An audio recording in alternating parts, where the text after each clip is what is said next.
else is just a modulation of that. It's a feeling or a thought or a sensation or a perception. We call that the mind, we call that the body, we call that the universe. But all there is being and its modulations. Because what you experience is sensations, images, feelings, and thoughts, and then you say, oh, that's a tree, that's a body, that's a universe, that's a rock. There are just different combinations of being and its modulations. Did you all understand that? Thoda sa, some. It's a very, and I think this is part of the complexity I think we all struggle with. Because you try to explain it in words. But again, as you're listening, turn to who is listening. And I think, Dr. Chopra, the interesting question is, and Sadhguru, this is for you as well.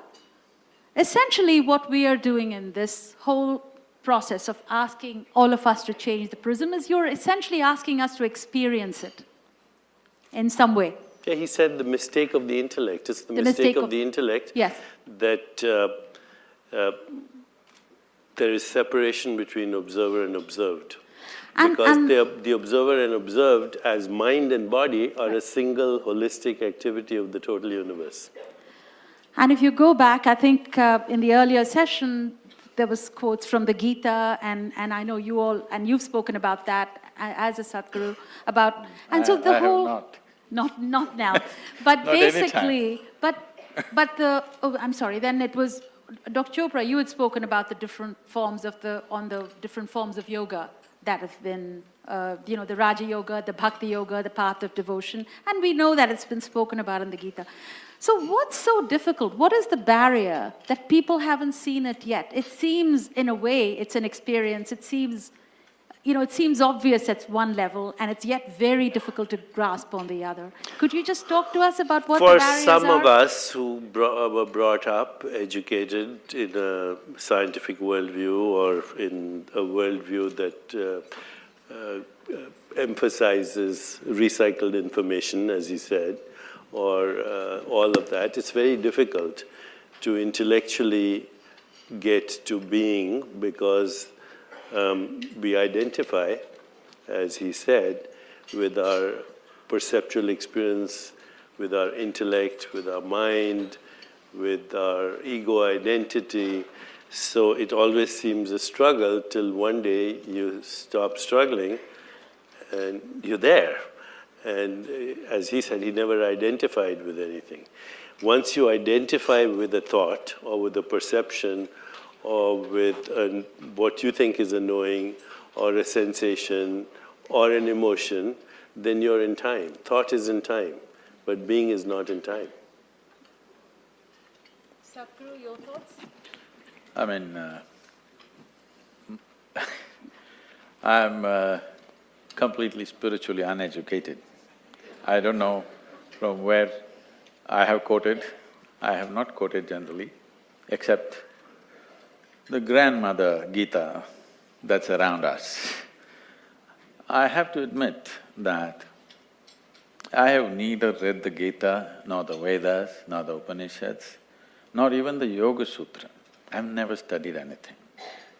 The most profound literature that I read, I read English literature just for fun because I like the language. Otherwise, the most profound stuff that I read is asterisks. Is what? Asterisk. Asterisk comics, yeah. Because why I'm saying this is,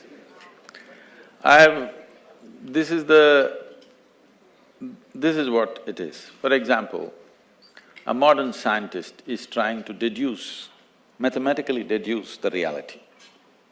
Everything has to fit in to his math, and he will deduct everything and say the entire universe is one. But it's not in his experience. A religious person will say, God is everywhere, so everything is one. But it's not yet in his experience. He believes. One is making deductions, another is believing.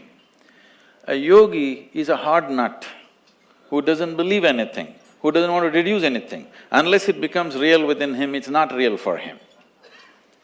So, because of this approach, I never found the need to read anything spiritual. If I read something, it may be a news magazine or literature or something else, but never anything spiritual, because I never wanted to clutter my own clarity with anything outside. And the only thing, the only and only thing I know is, I know this piece of life from its origin to its ultimate, and that's all. Because you know this piece of life, by inference, you seem to know everything else. Today there is a certain theory coming out which is called as the constructional theory. What they're trying to say is, whether you take an amoeba or a human being, whether you take the atomic or the cosmic, the fundamental design is same. It is just the sophistication and the complexity is multiplying. So if the fundamental design is same, if you want to know the entire universe, you just have to know this. And this is the only thing that's available to you, accessible to you. When I say this is the only thing available and accessible to you, see, right now you believe that you can see me sitting here, but that's not the fact of the matter. The fact is, light is falling upon me, reflecting, going through your lenses, inverted image in the retina, you know the entire story. So if you see me only within you. If you hear me only within you. Whatever ever happened to you, light and darkness happens within you, pain and pleasure happens within you, joy and misery happens within you, agony and ecstasy happens within you. Right now if I touch your hand, you think you're experiencing my hand. No, you're only experiencing the sensations in your hand. Or in other words, the entire human experience is happening within you. The very seat of your experience is within you. What is happening within you, at least you must be able to determine. What is happening within you must happen the way you want it. If what happens within you happens the way you want it, suddenly your ability to create what you want to happen in the world also is tremendously enhanced. Not because you know the world, because you know this. This is why realization was held as the biggest thing. You must understand it's realization, it's not an achievement. It is not an attainment, it's a realization. Realization means it's always there. I was stupid enough not to see it, suddenly one day I saw it. That's what realization means. Never we said any inner things or accomplishments or achievements, they are not any kind of peak climbing. It's just a realization, it's always been there. It was always been there to see. So everybody is quoting Gita, let me also quote. At some point it seems Arjuna asked, I don't know, it's been whether made up by somebody, it's really in Gita, please correct me if it is so. It seems Arjuna asked that, where is this truth that you're talking about? This intangible, unperceivable truth, where is it? It seems Krishna laughed and said, it's at the tip of your nose. Now there are many schools of yoga which are intensely focusing on the tips of their noses and getting headache. Try and see what he is trying to say is, it is the most obvious thing. The most obvious thing, if you pay attention to your existence, not to your thought, not to your emotion, not to the arrangements of life that you've made around you, if you pay attention to the nature of your existence, it is the most obvious thing. It's at the tip of your nose is a metaphor in India that it is the most obvious thing. But by focusing on the tip of the nose, enlightenment will not happen, headache is guaranteed.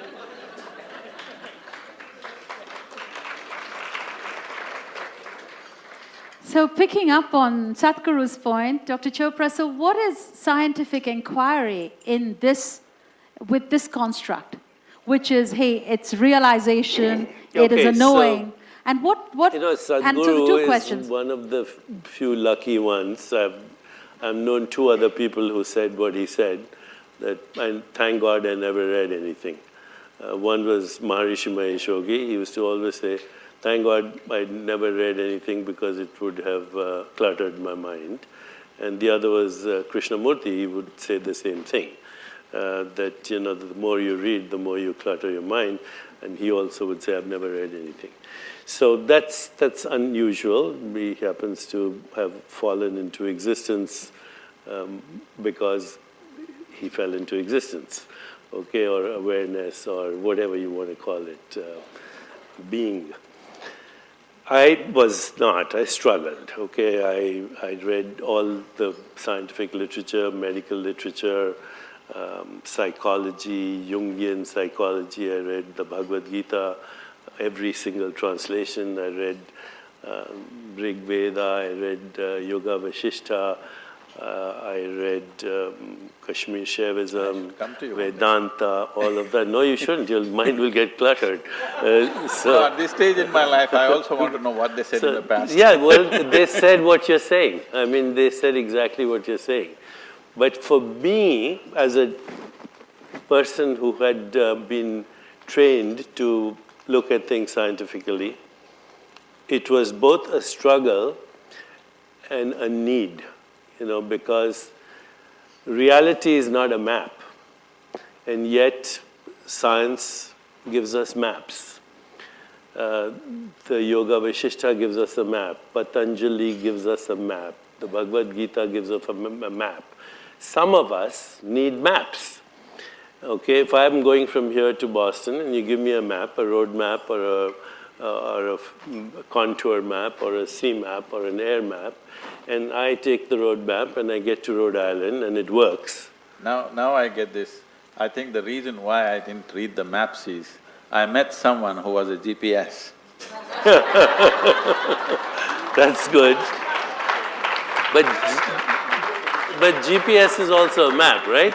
Sadhguru, I thought you said GPS is the guru positioning system. Yeah. It's your term. So once you use a map and it works for… the map seems valid from here to Rhode Island, then I assume, poor me, who's not had this experience of falling into the place of no thought, then I say, if the map is working up to here, maybe it works from here to there as well. So it's a kind of a psychological validation. And I'll just stop in a moment, but for the last 10 years at our center, when we teach people to sit in reflection, contemplative self-inquiry, or transcendence, or take them through what we call the wheel of awareness, vipassana, or body awareness, or awareness inside the body, or awareness of mental space, we've been doing it now for 25 years. But last 5–10 years, we've been able to look at the brain, we've been able to look at gene expression, we've been able to look at cell markers of aging, telomerase, telomere length. We've been able to look at what are called inflammatory markers. In other words, everything that's happening in the body at a biological cell level. 23,000 genes, 3.3 million bacterial genes. Actually, your body is more bacteria than it is human cells, the microbiome. So we're looking at those genes. And then we're looking at what is called the epigenome, which is the shell of proteins outside the genome, and how these work together. And what we are finding is remarkable. In the beginning, nobody would believe us, but now we have collaborations with Harvard, UCSF, UCSD, Scripps, with digital technology, with Duke University, with Mount Sinai.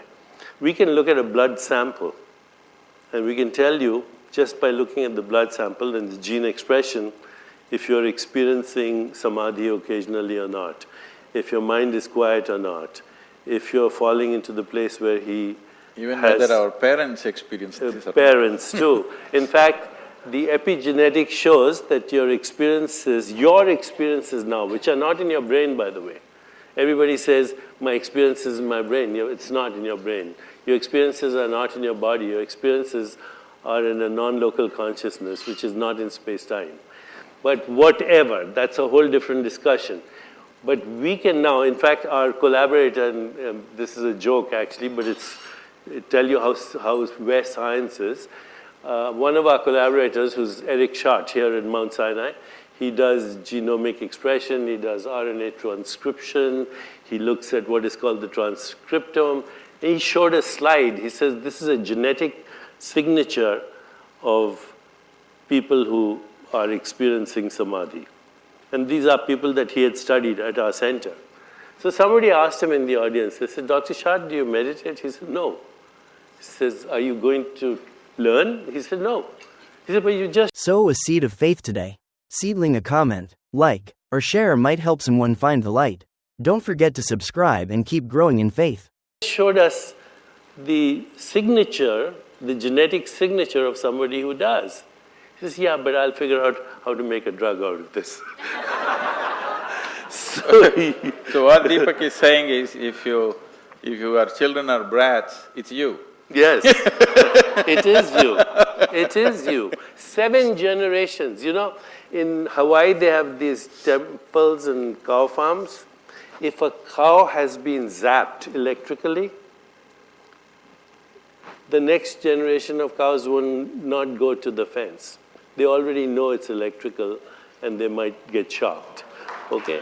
Then the following generation. Now, people have done experiments right here where you take mice and you have them smell wintergreen, which is a very pleasant smell. Then they get mild electrical shocks.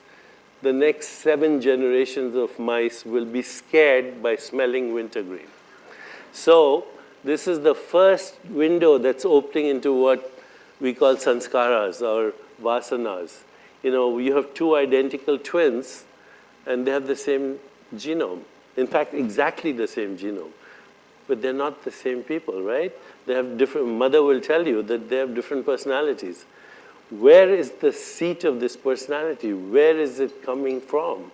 This is why science opens the window to what people already knew, actually, in our tradition.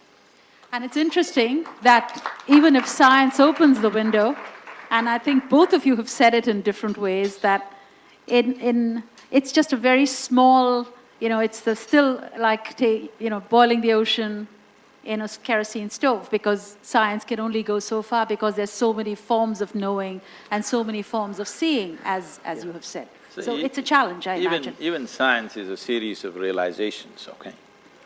I mean, science is not outside of this. Science has evolved because of series of realizations, but happening in small spurts, not grasping the entirety of it, but in bits and pieces, realization and realization and realization, this is what it is.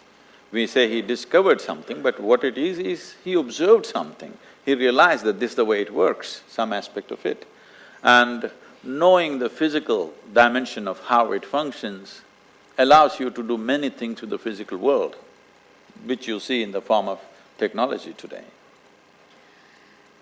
Very important thing though, but science has now brought us to what we call the portal or the door of the sub-empirical. And the sub-empirical is less than 0.01% of the unmanifest, which is scientifically unknowable, not unknown, unknowable, because how do you measure something that is totally unmanifest? It's not in space-time, okay? So once you get beyond, I think if I can elaborate on this for just 1 minute, the 2 most open questions in science today, there are 150 open questions, but the 2 most open questions, number 1 is, what is the universe made of?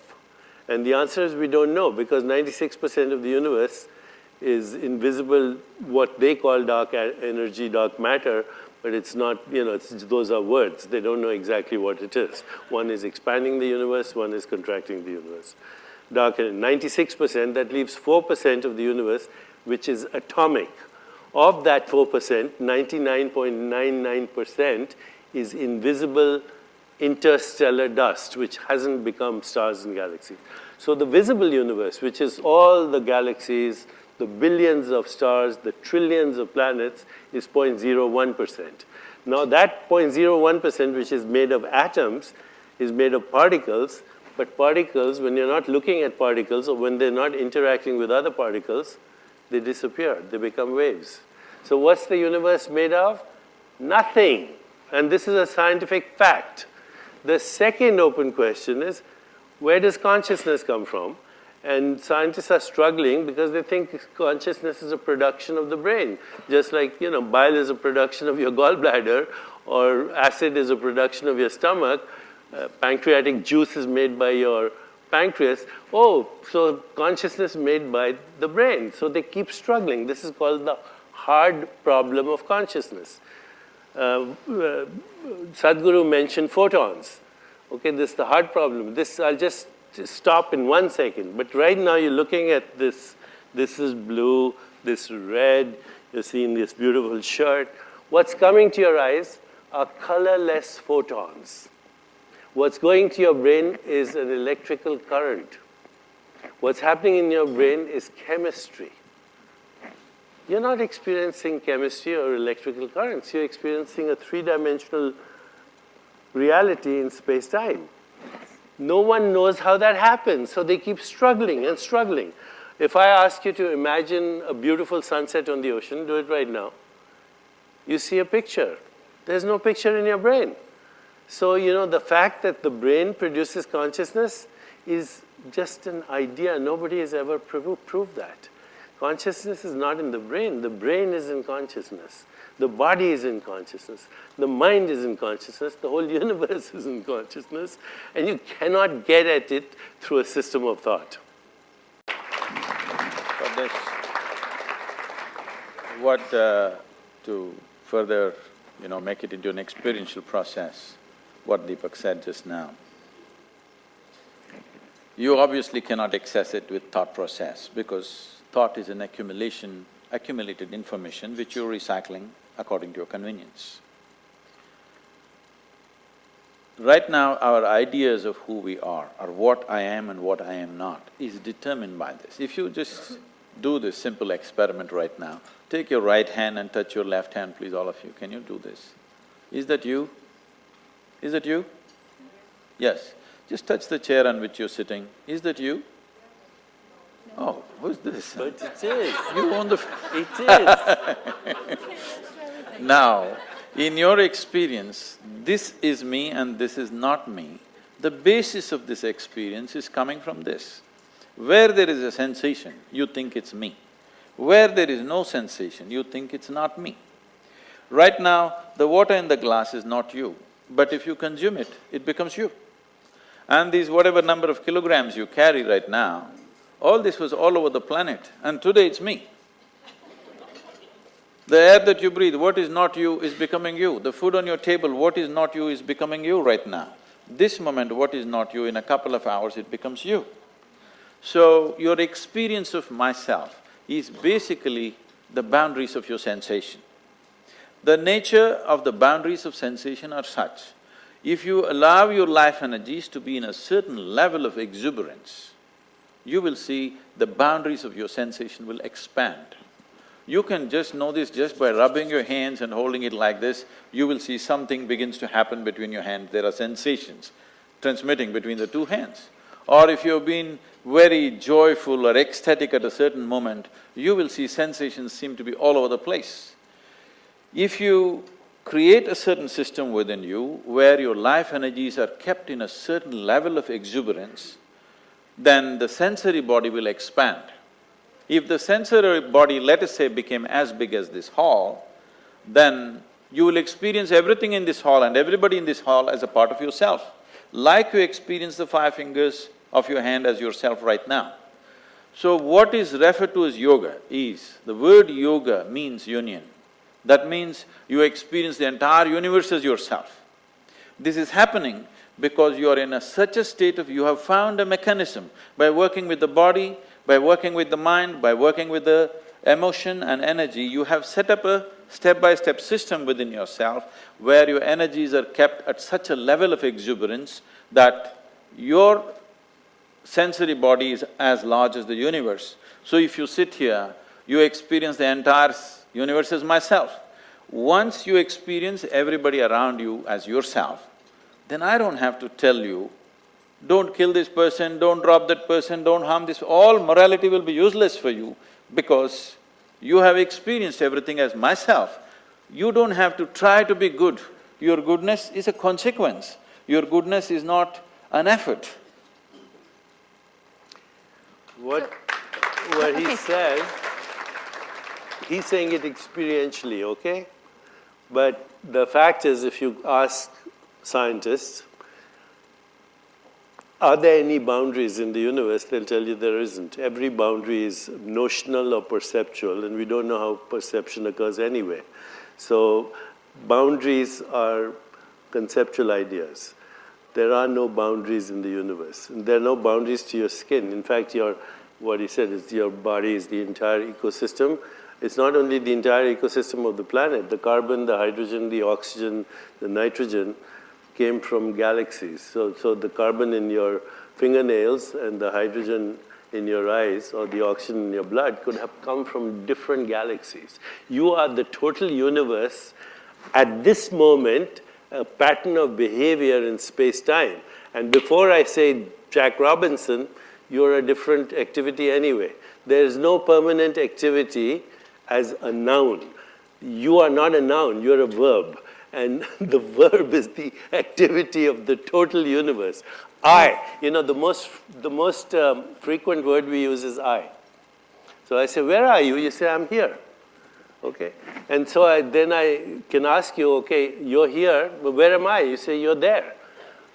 You say, where is the I in you experiencing seeing me? I do this with neuroscientists, and they'll say, in my eyes. I say, your eyes are this big, they're 9 centimeters apart, the retina is curved. By the time light gets into your retina, it's inverted, you should be seeing two of me about this size, upside down, 9 centimeters apart. You're not having that experience. Then they point to the brain and say, how do I fit inside your brain? How does this room fit inside your brain? How does the whole world fit inside your brain? There's no answer for this in science, by the way. Rumi, there's a beautiful poem. Look at your eyes. They're so small, they see enormous things. So where is the I that is experiencing this conversation right now? Where is it? It's the wrong question. It has no location in space or time. That is who I is. And the whole universe is in I.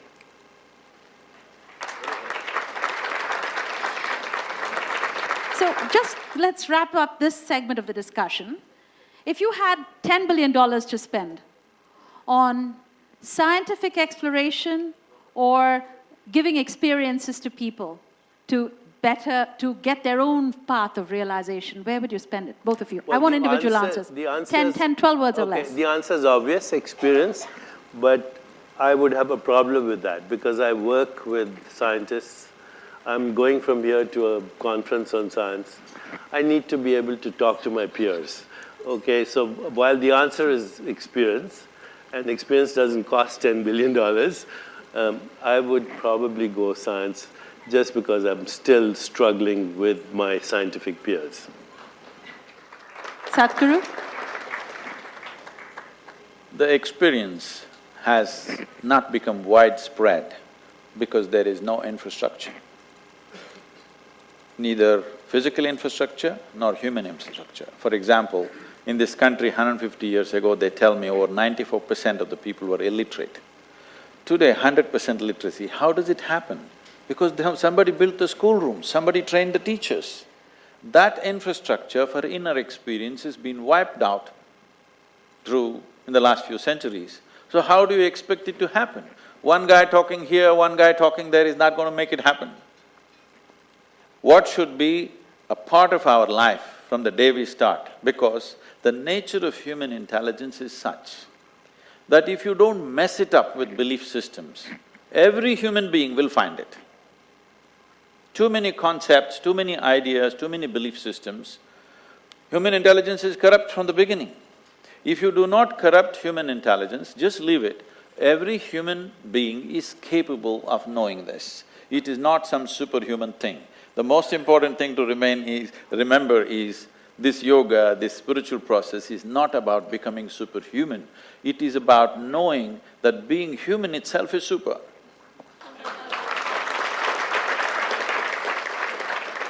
What's your definition of success? Success is the ability to love and have compassion. Success is, to some people, the progressive realization of worthy goals. Success ultimately is knowing who you are. Sadhguru? If you can be blissed out no matter what's happening around you, if you can be involved and still not be affected by what's happening around you, not by removing yourself. You're absolutely involved but untouched by the process of life. I think that's success. Second question, where we'll go a little bit into the world phase. What advice would you give Angela Merkel today? Compassion or sovereignty?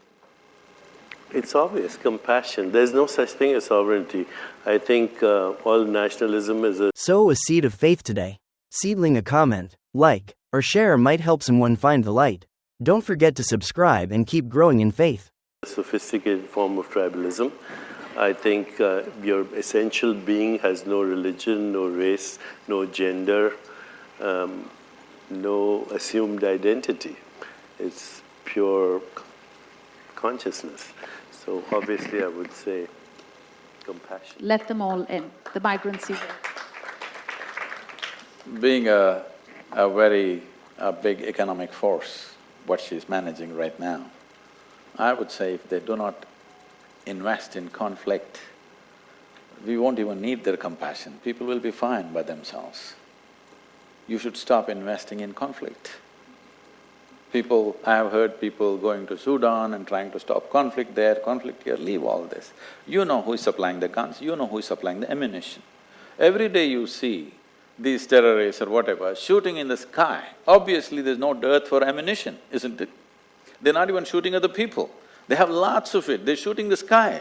So obviously, someone is continuously supplying. We know where it is manufactured. I will give you the addresses if you want. Just stop it. Stop the supply of ammunition. You can't take away the guns, all right? You can take away the ammunition.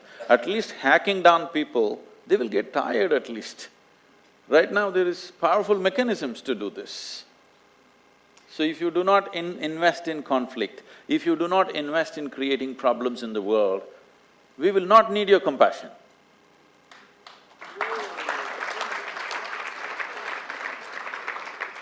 And as a final question, if there is a saying or an affirmation that we could all use in our everyday lives, as we all progress in our quest, whatever that quest is, what would that be? What would you advise to each one? What do each one hold? Would you like to share with us? Might seem very banal. Take it easy.